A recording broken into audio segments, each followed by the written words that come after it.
AP deputy CM Pawan Kalyan ను బెదిరించిన ఆగంతకుడిని పోలీసులు చాకచక్యంగా పట్టుకున్నారు. బెదిరింపు కాల్ వచ్చిన క్షణం నుంచి పోలీసులు చకచక కదిలారు.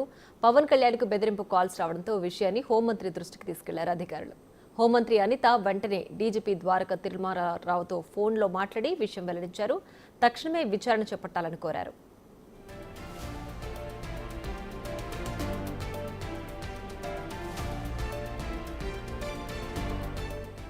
డీజీపీ ఆదేశాలతో పోలీసు ఉన్నతాధికారులు రంగంలోకి దిగారు. పవన్ కళ్యాణ్ ను బెదిరింపు కాల్స్ వచ్చిన నంబర్ నుంచే తనకు కూడా 2 రోజుల క్రితం బెదిరింపు కాల్స్ వచ్చినట్లు మంత్రి అనిత డీజీపీకి తెలిపారు.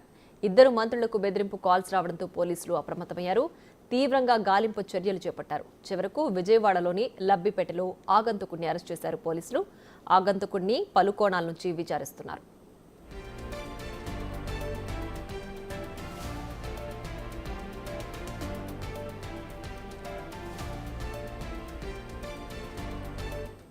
డిప్యూటీ సీఎం పవన్ కళ్యాణ్ పేషీకి మాత్రమే కాదు 2 రోజుల క్రితం హోంమంత్రి అనితకు కూడా బెదిరింపు కాల్స్ వచ్చినట్లు సమాచారం.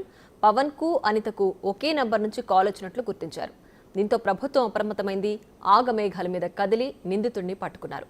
పవన్ కు బెదిరింపు కాల్స్ రావడంపై జనసేన నేతల రియాక్షన్ ఏంటో మా ప్రతినిధి సాయి అందిస్తారు. ప్రస్తుతం పవన్ కళ్యాణ్కి ఏదైతే ఆగంతకులు కాల్ రావడం జరిగిందో దానికి సంబంధించినటువంటి అంశంపైన జనసేన వర్గాలు అయితే తీవ్ర ఆగ్రహాన్ని వ్యక్తం చేస్తున్నారు. వాళ్ళతో మాట్లాడేటటువంటి ప్రయత్నం చేద్దాం. ఏంటి ఈ కాల్స్ని ఎలా చూడొచ్చు? గత 5 సంవత్సరాల వైసీపీ పాలనలో రాష్ట్రంలో ఎంత అరాచకం జరిగిందో, ఈ రాష్ట్రాన్ని గంజాయి ఆంధ్రప్రదేశ్గా మార్చారు, ఉచిత బియ్యం రేషన్ మాఫియాగా మార్చారు, ఎర్రచందనం స్మగ్లర్లకి ఆలవాలంగా మార్చారు. ఏ స్కూల్ పిల్లల దగ్గర చూసినా సరే ఒక్కపొడి దొరికిన స్థాయిలో గంజాయి దొరుకుతూ ఉంది. రాష్ట్రం అంతా గందరగోళం చేశారు. ముఖ్యంగా పెద్ద పెద్ద పారిశ్రామికవేత్తల దగ్గరికి వెళ్ళి కూడా ట్రిగ్గర్ పెట్టి రివాల్వర్లు పెట్టి వ్యాపారాల్లో భాగస్వాములు తీసుకున్నారు బెదిరించి వాళ్ళని. అలాంటి దుష్పరిపాలన పోయి ఈ రోజున రాష్ట్రంలో ఒక మంచి ప్రభుత్వం ఏర్పడింది. బీజేపీ సహకారంతో చంద్రబాబు నాయుడు గారి నాయకత్వంలో, పవన్ కళ్యాణ్ గారి నాయకత్వంలో ఈ రోజున పవన్ కళ్యాణ్ గారు రాష్ట్రానికి ఉప ముఖ్యమంత్రిగా ఉన్నారు. అలాగే అటవీ శాఖ మంత్రిగా, గృహ నిర్మాణ శాఖ మంత్రిగా ఉన్నారు. అయితే ఈ ఉప ముఖ్యమంత్రి ఉన్నటువంటి పవన్ కళ్యాణ్ గారు నీతి నిజాయితీతో, పారదర్శకమైన పాలనతో రాష్ట్రంలో ఏ సమస్య ఉన్నా కూడా ఆయన స్పందిస్తూ ఉన్నారు. ఎప్పుడైతే పవన్ కళ్యాణ్ గారు ఈ రేషన్ మాఫియా మీద స్పందించారో, గంజాయి మీద స్పందించారో, ఎర్రచందనం స్మగ్లింగ్ మీద స్పందించారో ఆటోమేటిక్గా ఆ సమస్యలు వెలుగులోకి వచ్చేసి వాటి పరిష్కారం అవుతూ ఉన్నాయి. ఎప్పుడైతే ఈ యొక్క మాఫియా అంతా కూడా వాళ్ళకి బిక్కిరైపోతూ ఉన్నారు పవన్ కళ్యాణ్ గారి దెబ్బకి. ఎందుకంటే రాష్ట్ర స్థాయిలోనే కాదు దేశ స్థాయిలో కూడా ఈ యొక్క మాఫియా అంతా కూడా తెలిసిపోయింది.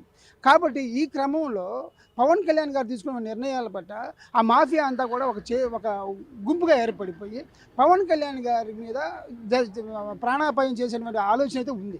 అయితే మేము చెప్తా ఉన్నాం, ఎవరైతే మా ఆగంతకులు ఉన్నారో వాళ్ళకి చెప్తా ఉన్నాం, పవన్ కళ్యాణ్ గారు కానివ్వండి, జనసేన వాళ్ళు కానీ మీ బెదిరింపులకి, మీ ఉడత ఊపులకి బెదిరేది లేదు. కానీ ఈయన పవన్ కళ్యాణ్ అనే వ్యక్తి రాష్ట్ర స్థాయిలోనే కాదు దేశ స్థాయిలోనే, మన మహారాష్ట్ర ఎన్నికల్లో చూసాం, మహారాష్ట్ర కాదు దేశంలో ఉన్న ప్రతి రాష్ట్రంలో కూడా పవన్ కళ్యాణ్ గారికి ప్రభావం ఉంటుంది. కాబట్టి మన రాష్ట్రంలోనే కాకుండా దేశ స్థాయిలో కూడా ఈ యొక్క మాఫియా మూకలు కనుక ఒక వర్గంగా ఏర్పడి పొలిటికల్ ఇన్ఫ్లుయెన్స్ అనుకోవచ్చా, లేకపోతే నిజంగానే వాళ్ళ జరుగుతున్న నష్టం వల్ల కొంతమంది బయటకు వచ్చి కొంతమంది మాఫియా ఉంది, అందులో పొలిటికల్గా కూడా ఉంటుంది. ఎందుకంటే సీఎం పేషీ నెంబర్లు ఎవరికి తెలుస్తుందండి? ఉప ముఖ్యమంత్రి పేషి ఫోన్ నెంబర్లు ఎవరికి తెలుస్తుంది? అలాగే మన అనిత మేడం గారు, హోమ్ మినిస్టర్ గారు, ఆమె ఫోన్ పేషి నెంబర్లు ఎలా తెలుస్తుంది? అంటే ఇది మామూలుగా ఆషామాషిగా తీసుకోవద్దని చెప్తా ఉన్నాం. కేంద్ర రాష్ట్ర ప్రభుత్వానికి కూడా ఇది సీరియస్గా తీసుకోండి. పవన్ కళ్యాణ్ గారి యొక్క ఆగంతుకుల నుంచి వచ్చిన ఫోన్ కాల్స్ని కానివ్వండి, అసభ్యకరమైన మెసేజ్ల గురించి కానివ్వండి, దయచేసి నిఘా వ్యవస్థలు, కేంద్ర రాష్ట్ర ప్రభుత్వాల నిఘా వ్యవస్థలు దీన్ని సీరియస్గా తీసుకోవాలని చెప్పి కోరుకుంటా ఉన్నాం.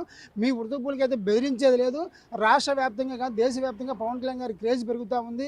ఆయన నీతి నిజాయితీ, పారదర్శకమైన పాలన, జవాబుదారీ పాలన ఈ రాష్ట్రంలోనే కాదు దేశ స్థాయిలో ఆయన ప్రభావం చూపిస్తూ ఉన్నారు. కాబట్టి ఆయన దేశ నాయకుడిగా ఎదుగుతున్న క్రమంలో ఇలాంటివన్నీ వస్తూ ఉంటే మేము ముందే ఊహించాం. ఎందుకంటే రేషన్ మాఫియా అనేది మామూలు విషయం కాదు, ఒక కాకినాడకే పరిమితమైంది కాదు. రాష్ట్రంలో ఉన్నటువంటి ప్రతి ఒక్క స్మగ్లరు, ప్రతి ఒక్క రేషన్ బియ్యం మాఫియా వాళ్ళు ఈ ఉక్కిరి బిక్కిరి అయిపోయి ఈ రోజున పవన్ కళ్యాణ్ గారి మీద కక్ష పెంచుకుంటూ ఉన్నారు. ఇది దయచేసి మోదీ గారు, చంద్రబాబు నాయుడు గారు ప్రత్యేక భద్రత కల్పించాలి, జెడ్ కేటగిరీ భద్రత కల్పించాలని చెప్పి జనసేన పార్టీ తరఫున డిమాండ్ చేస్తూ ఉన్నాం. ఇది ప్రధానంగా కూడా డిప్యూటీ సీఎం పవన్ కళ్యాణ్కి ఏదైతే థ్రెట్ కాల్స్ రావడం పైన అయితే తీవ్ర ఆగ్రహాన్ని అయితే జనసేన వర్గాల నుంచి వినిపిస్తున్నాయి. కంపల్సరీగా వీటన్నిటిని కూడా మేము సీరియస్గా తీసుకుంటాం, కేంద్ర ప్రభుత్వం దృష్టికి కూడా తీసుకెళ్తాం అనే విధంగా వాళ్ళు చెప్తున్నారు. దాంతోపాటు కొంత ఈ కాల్స్ పైన సీరియస్గా పోలీసులు యాక్షన్ చేయాలనే విధంగా కూడా కోరుతున్నటువంటి పరిస్థితి ఉంది. కెమెరామెన్ సిద్ధుతో సాయి శంకర్, గుంటూరు.